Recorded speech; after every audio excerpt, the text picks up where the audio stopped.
Hi Jofi Jose ദൃശ്യം 3 വിശേഷങ്ങളായിട്ട് എല്ലാവരും അറിഞ്ഞു കഴിഞ്ഞിട്ടുണ്ടാവും ദൃശ്യം 3ക്ക് എന്ത് പറ്റി എന്നുള്ളത്. അതുകൊണ്ട് ഞാൻ വലിച്ചു നീട്ടി പറയുന്നില്ല, നേരെ നമ്മുടെ വിശേഷങ്ങളിലേക്ക്.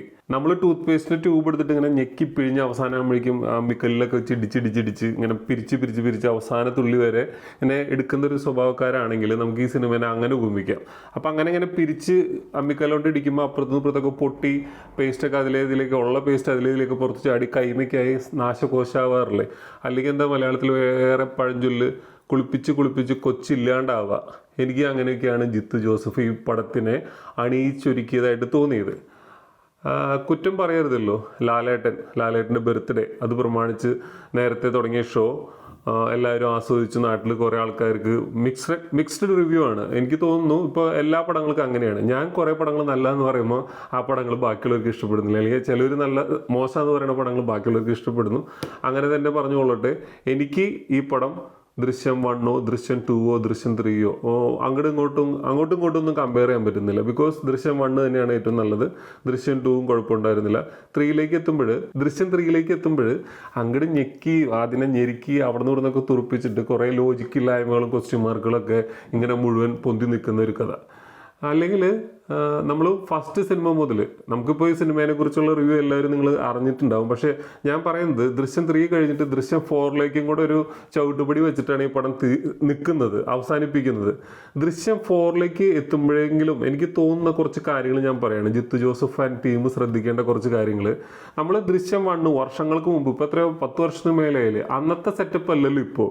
പക്ഷേ ഇപ്പോഴും ദൃശ്യത്തിൻ്റെ ആ ബാക്ക്ഗ്രൗണ്ട് സ്കോറും ആ ക്യാമറ സെറ്റപ്പും ആ സീരിയൽ സെറ്റപ്പ്, സത്യം പറഞ്ഞ സീരിയൽ സെറ്റപ്പ് നമുക്ക് ഫസ്റ്റും സെക്കൻഡൊക്കെ കണ്ടപ്പോൾ നമ്മൾ അതിനെ മറന്നു പോയത് എന്തുകൊണ്ടാണെന്ന് വെച്ചിട്ടുണ്ടെങ്കിൽ അതിന് അടിപൊളി തിരക്കഥ ഉണ്ടായിരുന്നു. ആ തിരക്കഥയുടെ ഒപ്പം നമ്മൾ, അല്ലെങ്കിൽ തിരക്കഥയ്ക്ക് മുമ്പ് നമ്മൾ അയ്യോ എന്ത് സംഭവിക്കുന്നു ഫസ്റ്റിൽ നമ്മൾ വിചാരിച്ച് ത്രില്ലടിച്ച് രോമാഞ്ചിഫിക്കേഷനൊക്കെ വന്ന സീനുകളായിരുന്നു ഫസ്റ്റിൽ. സെക്കൻഡിൽ വന്നപ്പോൾ നമ്മൾ തിരക്കഥയുടെ ഒപ്പമാ കുഴപ്പമില്ല, അപ്പോൾ എന്തെങ്കിലും സംഭവിക്കും ജിത്തുൻ്റെ മേക്കിംഗ് ഇങ്ങനെയാണ് എന്നുള്ളൊരു വിശ്വാസം ഉണ്ടായിരുന്നു. തേർഡിലേക്ക് എത്തുമ്പോഴും നമ്മൾ ഭയങ്കര സ്ലോവിൽ, തിരക്കഥ നമ്മളെക്കാളും സ്ലോവിൽ, ഫസ്റ്റ് ഹാഫൊക്കെ നമ്മളിങ്ങോട്ട് എന്താ പറയുക, ആ രസച്ചരട് ഇങ്ങനെ പതുക്കെ പോകുന്നത്. അപ്പോൾ നമ്മൾ അപ്പോഴും പ്രതീക്ഷിക്കാമല്ല അല്ലാട്ട അവിടെ ഇവിടെയൊക്കെ വിത്ത് പാകി പോയിട്ടുണ്ട്, ക്ലൈമാക്സ് എത്തുമ്പോൾ ഇങ്ങോട്ട് ഞെട്ടിക്കും എന്നൊക്കെ നമ്മൾ വിചാരിച്ചിരിക്കും. ഫസ്റ്റ് ക്യാമറ ഇപ്പോഴും നമ്മുടെ അടിപൊളി കല്യാണ വീഡിയോ അല്ലെങ്കിൽ സേവ് ദ ഡേറ്റ് വീഡിയോ ഒക്കെ എടുക്കുന്നതിൻ്റെ ആ ഭംഗിയൊക്കെ നമ്മൾ കണ്ടിട്ടില്ലേ? അത്രയും പോലും നിലവാരമില്ലാത്ത ക്യാമറ സെറ്റപ്പ്, ഡ്രോൺ ഷോട്ടുകൾ.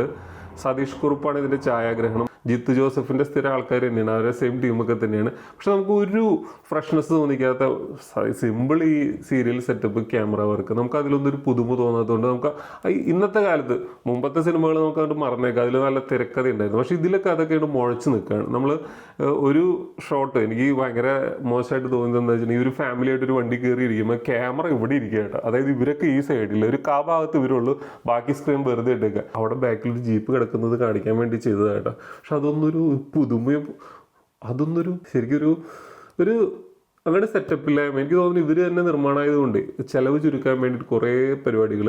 അതല്ലെങ്കിൽ ജിത്തു ജോസഫ് ആളുടെ തിരക്കഥ മാത്രം ഇങ്ങനെ പൊക്കി പിടിച്ച് നടക്കണം, ബാക്കിയുള്ളതൊക്കെ ആൾ അസിസ്റ്റ് ചെയ്യുന്ന ആൾക്കാർക്ക് വിട്ടുകൊടുത്ത്. രണ്ടാമത്തെ കാര്യം മേക്കപ്പ്. പണ്ട് മുതലുള്ള പരാതിയാണ്, മീന ഭയങ്കര മേക്കപ്പാണ് സിനിമകളിൽ. സാധാരണ വീട്ടിൽ അമ്മയായിട്ട് കാണിക്കുകയാണെങ്കിൽ പോലും ഭയങ്കര മേക്കപ്പായിട്ട് കാണിക്കണേ. അല്ലെങ്കിൽ ഡിപ്രഷൻ ബാധിച്ച നായികയാണെങ്കിൽ പോലും അടിപൊളി മേക്കപ്പ് ഒക്കെ ഇട്ടിരിക്കുന്നു. അങ്ങനത്തെ സംഭവങ്ങളൊക്കെ ജിത്തു ശ്രദ്ധിക്കുന്നില്ല. പിന്നെ ഒരു സംഭവം എന്താ വെച്ചിട്ടുണ്ടെങ്കിൽ, ഇതിലൊരു മെയിൻ കഥാപാത്രത്തിൻ്റെ വീട് കാണിക്കുമ്പോൾ ആൾ റിയൽ എസ്റ്റേറ്റ് വണ്ടി ബ്രോക്കറൊക്കെ ആയിട്ട് കാണിക്കുന്നത്. അപ്പോൾ ആളുടെ വീട് കാണിക്കാൻ വേണ്ടിയിട്ട് കുറേ ഡോറുകൾ, കാറിൻ്റെ ഡോറുകൾ, കുറേ ടയറൊക്കെ കൊണ്ടുവന്ന് ഡംപ് ചെയ്തേക്കുക. നമുക്കത് കാണുമ്പോൾ തോന്നും. അങ്ങനത്തെ സെറ്റപ്പൊക്കെ ആർട്ട് വർക്കുകളൊക്കെ ഈ പടത്തിൽ ഫസ്റ്റിൽ ഭയങ്കര സംഭവമായിരുന്നു. പോലീസ് സ്റ്റേഷൻ സെറ്റൊക്കെ ഇട്ടത് അടിപൊളിയാന്നൊക്കെ പറഞ്ഞിട്ട് വാർത്തകളൊക്കെ വന്ന് സോഷ്യൽ മീഡിയ അങ്ങോട്ട് ആഘോഷിച്ച് അത് കാണാൻ പോലും ആൾക്കാർ പോയി. അത് പൊളിച്ച് കളഞ്ഞപ്പോഴും വലിയ വാർത്തയായിരുന്നു. പക്ഷേ ഇതിലേക്കൊക്കെ വരുമ്പോൾ എല്ലാത്തിനും ഒരു ചെലവ് ചുരുക്കൽ. ബാക്ക്ഗ്രൗണ്ട് സ്കോർ ഇപ്പോൾ അനിൽ ജോൺസനാണ് ഇതിൻ്റെ music and background score. Editing Vinayak. അപ്പോൾ അതിലൊന്നൊരു പുതുമയില്ല. ബിക്കോസ് ഈ പഴയ ഫസ്റ്റിലെ അതേ സാധനം തന്നെ അങ്ങോട്ട് കോപ്പി പേസ്റ്റ് ചെയ്ത് വിട്ടേക്കുന്ന പോലത്തെ സംഭവങ്ങളൊക്കെ. ക്ലൈമാക്സ് സീനിലൊക്കെ ലാലേട്ടൻ നടക്കുന്ന സീനുകളും അതൊക്കെ കാണുമ്പോൾ ഒന്നിനൊരു പുതുമയില്ല. ജസ്റ്റ് ഒരു സീരിയൽ കണ്ടു തീർക്കുന്ന പോലെ. ഇപ്പോൾ എല്ലാവരും പറയുന്നുണ്ടാവും സീരിയൽ എന്ന്. സത്യം പറഞ്ഞാൽ അങ്ങനെ തന്നെ. ഒരു സീരിയലിൽ ലാലേട്ടൻ അഭിനയിച്ചു, അത്രേ നമുക്ക് തോന്നുന്നുള്ളൂ. ലാലേട്ടൻ അടിപൊളിയായിട്ട് അഭിനയിച്ചവരുടെ കാര്യം പറയുകയാണെങ്കിൽ, ലാലേട്ടൻ കഴിഞ്ഞിട്ട് എനിക്ക് ഇഷ്ടപ്പെട്ടത് മുരളി ഗോപിയുടെയൊക്കെ ആ സ്വാഗൊക്കെ ഉണ്ട്. ആ പോലീസ് ഓഫീസറായിട്ട് അല്ലെങ്കിൽ ഒരു ത്രില്ലിങ് സമയത്തൊക്കെ ആളുടെയൊക്കെ ആ ഡയലോഗൊക്കെ വരുന്നതൊക്കെ ഭയങ്കര രസമായിട്ടോ. മീന സ്ഥിരം സെറ്റപ്പ് അല്ല, ഒരു ചേഞ്ച് ഇല്ല. മീനയ്ക്കൊന്നും വെല്ലുവിളി നിറഞ്ഞ കഥാപാത്രങ്ങളൊന്നുമല്ല. അൻസിബ ആയിക്കോട്ടെ, എസ്തർ ആയിക്കോട്ടെ, അത് അവരൊക്കെ ഇങ്ങനെ അങ്ങോട്ട് പോയിട്ടുണ്ട്. അതായത് ഒരു ദുർബലമായ കഥയാണെങ്കിൽ പോലും എല്ലാവരും ഇങ്ങനെ നിറഞ്ഞു നിൽക്കുമ്പോഴും നമുക്ക് ഒരു സ്ഥലത്തും ബോറടിക്കാതെ നമുക്ക് ഇങ്ങനെ ഇരുന്ന് കാണാം. പിന്നെ ജിത്തു ജോസഫിൻ്റെ ആ സെറ്റപ്പ് നമ്മൾ അവസാനം വരെ തേങ്ങ ഉടക്കി സ്വാമി എന്ന് പറയുന്ന രീതിയിൽ അവസാനം ജിത്തു കൊണ്ടുപോയി ഒരു തേങ്ങ ഉടയ്ക്കുമെന്ന് വിചാരിച്ച് നമ്മളിങ്ങനെ കാത്തിരിക്കും. ആ ഉടച്ച തേങ്ങ ശരിക്കും പൊട്ടിയോ?